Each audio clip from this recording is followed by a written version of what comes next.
Nakilala ang player na to dahil sa kanyang angas sa loob ng court na parang mala-jamorant kung mang-asar sa kalaban. Ngunit hindi lang puro yabang ang player na to dahil makikita mo rin na kanyang husay at galing sa paglalaro na kapag nakabuelo ay tsak siguradong kakainin lang niya ang sino mang bumantay sa kanya at kaya rin niyang magpaulan ng mga outside shooting.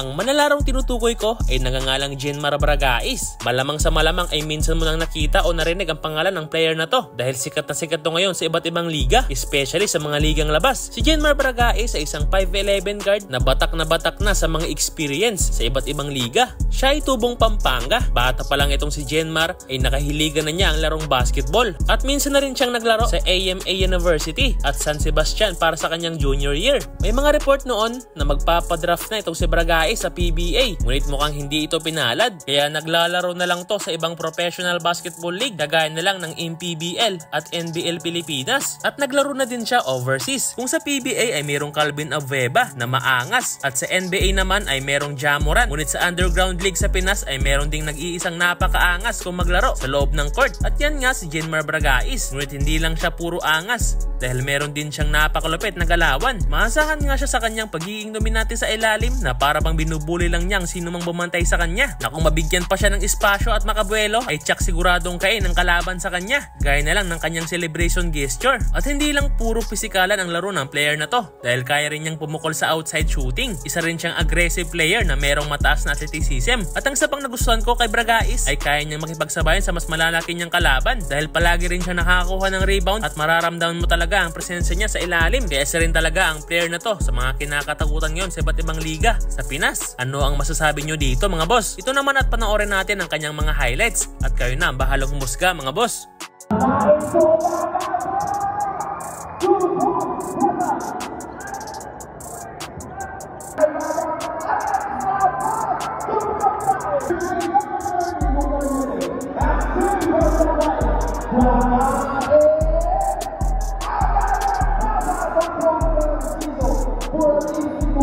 Swing it.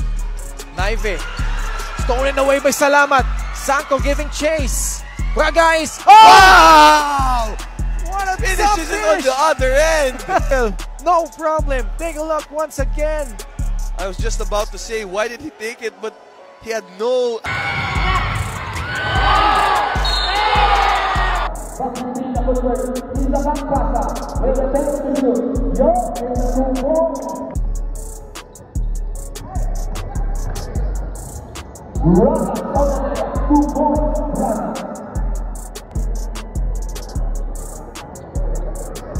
Bragais!